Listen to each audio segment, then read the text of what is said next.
السلام علیکم۔ آپ دیکھ رہے ہیں ہمارا یوٹیوب چینل اسپیکنگ فیکٹس، جس میں ہم آپ کو دینی اور تاریخی واقعات جو رونما ہوئے تھے اس کے بارے میں معلومات دیتے ہیں۔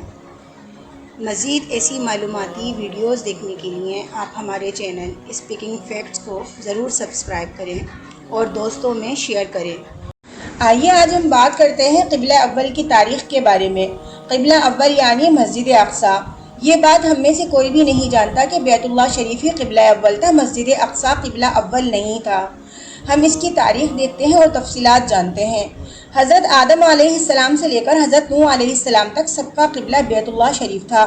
طوفان نوح میں پوری دنیا ڈوبنے سے تباہ ہو گئی، جس کی وجہ سے بیت اللہ شریف کی عمارت گر گئی۔ اس کے بعد حضرت ابراہیم علیہ السلام اور حضرت اسماعیل علیہ السلام نے دوبارہ بحکم خداوندی یعنی اللہ تعالیٰ کے حکم کے مطابق بیت اللہ کی تعمیر کی، اور یہی ان کا اور ان کی امت کا قبلہ رہا، اور اس کے بعد انبیاء اور بنی اسرائیل کے لیے بیت المقدس کو ہی قبلہ قرار دے دیا گیا۔ جناب رسول اللہ صلی اللہ علیہ وسلم بیت اللہ شریف کی طرف ہو کر نماز پڑھتے تھے یا شروع سے ہی بیت المقدس کی طرف منہ کر کے نماز پڑھا کرتے تھے؟ حضرت عبداللہ بن عباس رضی اللہ عنہ فرماتے ہیں کہ نماز فرض ہونے کے بعد پہلے آپ صلی اللہ علیہ وسلم کا قبلہ بیت المقدس تھا، جو مدینہ ہجرت کے بعد بھی 17 مہینے تک باقی رہا۔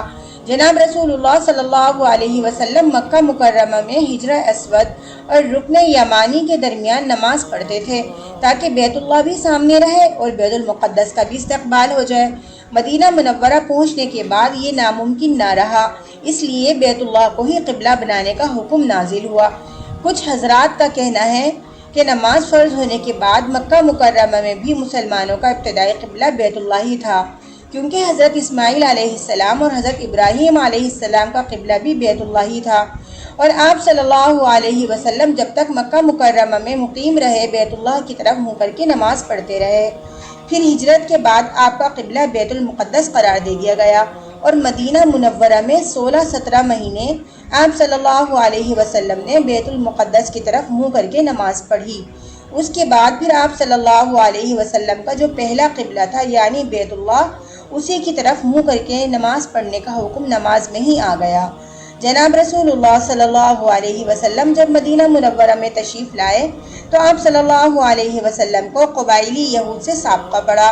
اسی وجہ سے آپ صلی اللہ علیہ وسلم نے ان کو مانوس کرنے کے لیے اللہ تعالیٰ کے حکم سے انہی کا قبلہ اختیار کر لیا، مگر تجربے سے ثابت ہوا قبائلی یہود اپنی ہر دھرمی سے باز آنے والے نہیں ہیں، تو پھر آپ کو اپنے اصلی قبلہ یعنی بیت اللہ کی طرف رخ کرنے کا حکم مل گیا، جو آپ صلی اللہ علیہ وسلم کو اپنے آبا حضرت ابراہیم علیہ السلام اور حضرت اسماعیل علیہ السلام کی قبلہ ہونے کی وجہ سے طبی طور پر محبوب تھا۔ جس طرح مسجد حرام میں نماز پڑھنے کی فضیلت آئی ہے، حدیث شریف میں آتا ہے کہ حضرت ابوذر رضی اللہ عنہ فرماتے ہیں، ہم لوگ رسول اللہ صلی اللہ علیہ وسلم کے پاس بیٹھے ہوئے یہ گفتگو کر رہے تھے کہ مسجد نبی افضل ہے یا بیت المقدس؟ تو آپ صلی اللہ علیہ وسلم نے ارشاد فرمایا، میری اس مسجد میں نماز بیت المقدس میں پڑھی گئی 4 نمازوں کے برابر ہے۔ بیت المقدس وہ جگہ ہے جہاں سے آپ صلی اللہ علیہ وسلم کا سفر معراج شروع ہوا، اور جہاں آپ صلی اللہ علیہ وسلم نے انبیاء اکرام علیہ السلام کی امامت فرمائی۔ نماز پڑھنے کی بہترین جگہ ہے، اور وہ وقت قریب ہے کہ ایک مومن کے لیے اتنی جگہ بھی ملنا مشکل ہوگی کہ وہاں سے بیت المقدس کو دیکھ سکو۔ اگر صرف اتنی جگہ بھی مل گئی تو وہ اس کے نزدیک دنیا اور دنیا کی تمام چیزوں سے بہتر ہوگا۔ بیت المقدس کو قبلہ قرار دینے کی حکمت یہ بیان کی گئی ہے۔ مسجد اقصیٰ مسلمانوں کا قبلہ اول ہے، اور خانہ کعبہ اور مسجد نبوی ایک کے بعد تیسرا مقدس ترین مقام ہے۔ مسجد اقصیٰ حقیقت میں مسلمانوں کی میراث ہے، جو تاریخی اور مذہبی حقائق سے ثابت ہے۔ یہ جس جگہ تعمیر کی گئی، یہودیوں کا کہنا ہے کہ اس جگہ پر پہلے سلیمانی ہیکل تھی۔ مسلمانوں کے یروشلم شہر پر قبضہ کرنے کے بعد یہ مسجد تعمیر کی گئی۔ حالانکہ قرآن پاک میں سفر معراج کے بارے میں اس مسجد کا ذکر ہے، گویا یہ مسجد حضور صلی اللہ علیہ وسلم سے پہلے بھی موجود تھی۔ متعدد روایات کے مطابق خانہ کعبہ کے بعد دوسری عبادت گاہ مسجد اقصیٰ تعمیر ہوئی تھی۔ مسجد کا تعلق اللہ تعالیٰ کی عبادت سے ہے، اور ہر نبی کو عبادت کے لیے مسجد کی ضرورت ہوتی۔ اسی وجہ سے اس مسجد کی نسبت حضرت سلیمان علیہ السلام کے ساتھ ہے۔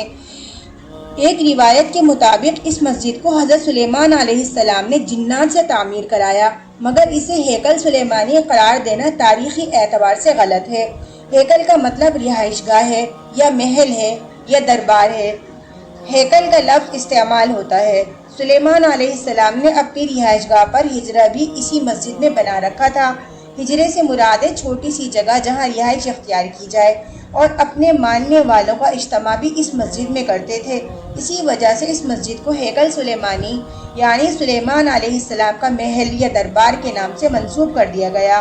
یہ مسجد زمین پر واقع دوسری تعمیر ہونے والی مسجد ہے۔ وہاں کے مسلمان اسے مسجد اقصیٰ یا حرم قدسی شریف کہتے ہیں۔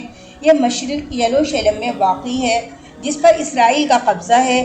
یہ یروشلم کی سب سے بڑی مسجد ہے، جس میں 5000 نمازیوں کی گنجائش ہے، جبکہ مسجد کے صحن میں بھی ہزاروں افراد نماز ادا کر سکتے ہیں۔ 2000 میں مسجد اقصیٰ کے آغاز کے بعد سے یہاں غیر مسلموں کا داخلہ ممنوع ہوا یعنی منع ہوا۔ 21 اگست 1979 میں ایک آسٹریلی یہودی ڈینس مائیکل روہان نے قبلہ اول کو آگ لگا دی، جس سے مسجد اقصیٰ 3 گھنٹے تک آگ کی لپیٹ میں رہی اور جنوب مشرق عین قبلے کی طرف کا بڑا حصہ گر پڑا، اور محراب میں موجود ممبر بھی نذر آتش ہو گیا، جسے سلطان صلاح الدین ایوبی نے فتح بیت المقدس کر بنایا تھا۔ سلطان صلاح الدین ایوبی نے قبلہ اول کی آزادی کے لیے تقریباً 16 جنگیں لڑیں، اور ہر جنگ کے دوران وہ اس ممبر کو اپنے ساتھ رکھتے تھے تاکہ فتح ہونے کے بعد اس کو مسجد میں لگا دیں۔ بیت المقدس سے مراد وہ مبارک گھر یا ایسا گھر ہے جس کے ذریعے سے گناہوں سے پاک ہوا جاتا ہے۔ بیت المقدس ان 4 مسجدوں میں سے ہے جہاں دجال داخل نہیں ہوگا: ایک مسجد حرام، دوسری مسجد نبوی، تیسری مسجد اقصیٰ اور کوہ طور۔ یہاں دجال داخل نہیں ہو سکتا، اور مسجد اقصیٰ ان 3 مساجد میں سے ایک ہے جس کی طرف عبادت کی نیت سے سفر کر کے جانا جائز ہے۔ حدیث شریف میں آتا ہے 3 مسجدوں کے علاوہ کسی بھی مسجد کے لیے سفر نہ کریں: ایک مسجد حرام، ایک مسجد نبوی، ایک مسجد اقصیٰ یعنی بیت المقدس۔ مسلمانوں کے لیے یہ فضیلت ہے کہ مسجد اقصیٰ مسلمانوں کا کچھ عرصے کے لیے قبلہ اول رہا۔ جن حضرات نے پہلا قول اختیار کیا، ان کے نزدیک حکمت یہ تھی کہ مکہ مکرمہ میں تو مشرکین سے امتیاز اور ان سے مخالفت کا اظہار کرنا تھا، اس لیے ان کا قبلہ چھوڑ کر بیت المقدس کو قبلہ بنا دیا گیا۔ پھر ہجرت کے بعد طیبہ میں یہودی نصارہ سے امتیاز اور ان کی مخالفت کا اظہار مقصود ہوا، تو ان کا قبلہ بدل کر بیت اللہ کو قبلہ بنا دیا گیا۔